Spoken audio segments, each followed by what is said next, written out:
So we're back again, and this is with another Project R video. This is just going over the complexity of the transformation with 9-ball Seraph. I've always said that this is the most complex model that I've ever had the displeasure of rigging. I'm not going to say pleasure because of how awkward it is, but here's a video just to show you how complicated this model is. So what we're going to do is just play it very quickly, and then we're going to go back through it in slow-mo. So that's the entire animation rundown. That is just 1 second of footage, and that just shows the transformation really quickly. So we're going to go back through in all its small detail, because this happens quite fast in game as well, and you don't get to appreciate just how detailed it is. Starting with the head. The head changes position, and its fin on top actually changes as well. When we look here, the fin comes down, and the head just ever so slightly crunches into the neck area. It's just lowering itself just so that the other fin here can go over the top of it. So you can slowly see that.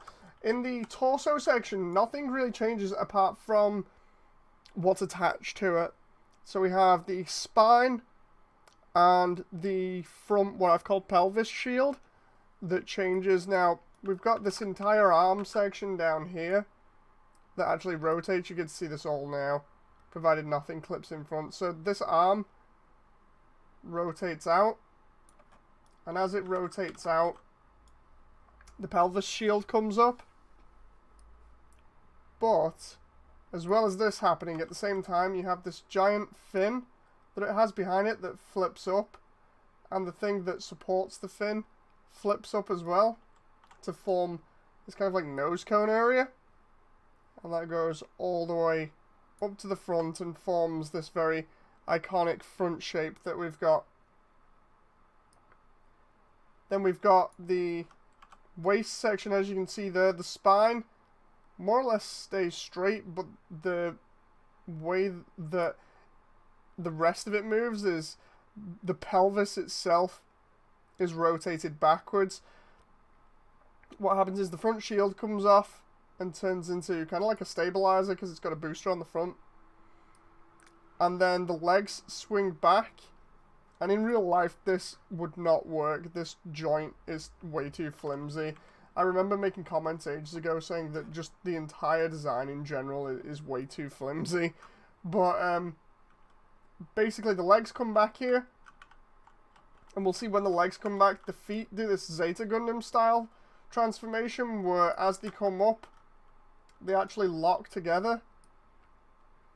So they go from being flat to the heels folding in, and then the toes folding in as well. And they swing up, and what we end up with is some Zeta Gundam style packaging away there. Because it's a variable frame, I really think that this was designed based on something like the Zeta Gundam just because of how it transforms. But then, of course, we've got the other two parts, which are the wings and the arms. Now, the wings themselves, in this position, don't require too much. But because they're the Another Century's Episode R version, what happens is the left section, or the inner section here, actually pushes upwards. The rest of it compresses down. This far section expands outwards, and this booster section comes out as well, exposing some of the inner frame. So we'll see that slowly happen now. So as you can see, the outside bit is moving. It's moving down, and the inner frame's being exposed.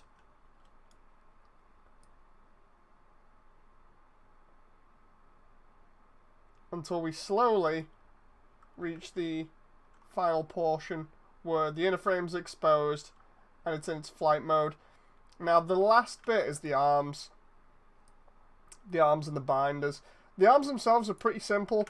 Originally, I thought that these would flip the other way, but when I've animated it, I don't seem to have done that. Basically, the arms, because of their shape, just fold up and go inside, just inside of the booster here, so they fit quite nicely next to it. But the next part, the new part that people didn't see quite well because it's from a different game is these side binders. These are completely new. These were from Another Century's Episode R. And this was something that I wanted to do for a while, was just to make this model like this as accurate as I could, because I have this thing for trying to make things and make them as accurate as they are, or as close as they can be to the game that they come from. So this was more about making something that was closer to Another Century's Episode R than to Armored Core itself, but it definitely helped having Another Century's Episode R reference and also the Seraph model kit that was released ages ago. So what happens with Binder is it changes position and it expands, showing off its own inner frame that's made out of gold.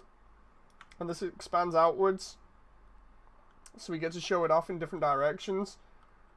And as it expands, these binders go from pointing outwards to slightly diagonal facing inwards, just to shield the arms a little bit and to get out of the way of the boosters.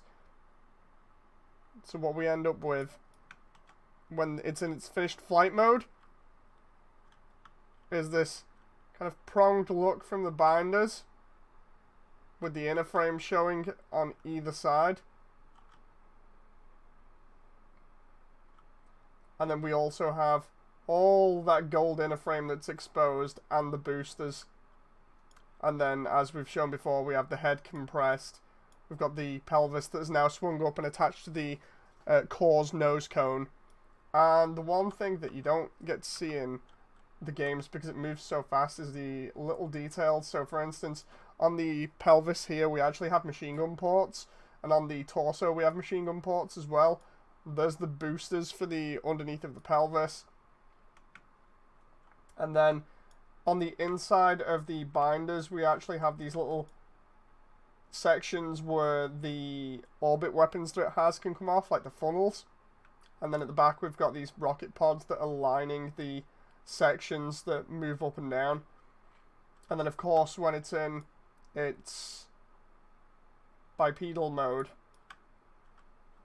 the main cannon that it has, the new beam cannon, is hidden underneath this section in the torso. So yeah, that is a detailed look at 9-Ball Seraph in all its Another Century's Episode R glory. And that's all redone by me in Unreal Engine. I can't wait to do more animating on this thing. Anyway, I hope you've enjoyed. Till next time, bye!